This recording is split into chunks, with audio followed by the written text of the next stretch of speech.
மனைவி கணவனுக்கு எழுதி வைத்துவிட்டு போன சிறு ஆப்பு குறிப்பு. நான் எங்க அம்மா வீட்டுக்கு குழந்தைகளோட போறேன். திரும்பி வர 10 நாளாகும். நண்பர்களை அழைத்து கொட்டம் அடிக்க வேண்டாம். போன முறை சோஃபா பின்னால் இருந்து 4 பாட்டிலும் சிகரெட் பாக்கெட்டும் எடுத்தேன். பாத்ரூம் சோப் கேஸ்ல மொபைல மறந்து வச்சிடாதீங்க. போன முறை தேடி அலைஞ்சப்ப அங்க கண்டு எடுத்தேன். மூக்கு கண்ணாடி அதன் பாக்ஸில் வைக்கவும். போன முறை ஃப்ரிட்ஜில் இருந்தது.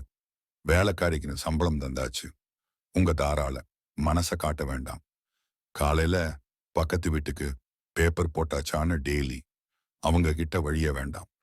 நம்ம பேப்பர்காரன் வேற. சாமி படத்துக்கு விளக்கேத்துங்க 2 ஸ்லோகம் சொன்னா நக்கு வெந்துடாது. வாக்கிங் போறப்போ டி ஷர்ட் போட்டுக்கோங்க, ஜிப்பா வேணாம்.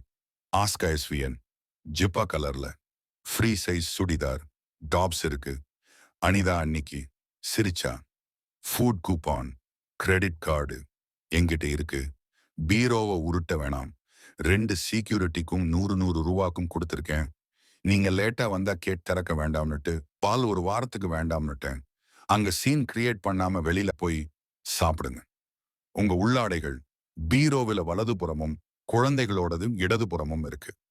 மாத்தி போட்டுட்டு அன்கம்ஃபர்டபுளா இருந்ததுன்னு ஆபீஸ்ல இருந்து புலம்பாதீங்க. அன்னன்னைக்கு அவுத்து போடுறத தண்ணில நனைச்சு காய போடுங்க. வளர்த்தவங்கள சொல்லணும். தூங்கி எழுந்த உடனே பால்கனியில நின்னுகிட்டு பல் தேய்க்காதீங்க. காலை மாலைமா கன்ஃபார்ம் பண்ணிட்டு பால்கனிக்கு வாங்க. உங்க மெடிக்கல் ரிப்போர்ட் பெர்ஃபெக்டா இருக்கு. அந்த லேடி டாக்டரை பார்க்க வேண்டிய அவசியம் இல்லை. என் தங்கையின் பிறந்த நாள் போன மாசமே நாம அட்டன் பண்ணியாச்சு, முடிஞ்சிடுச்சு. நடு ராத்திரியில விஷ் பண்றேன். பேர் வழின்னு வழிய வேணாம். 10 நாள் வைஃபை கட்.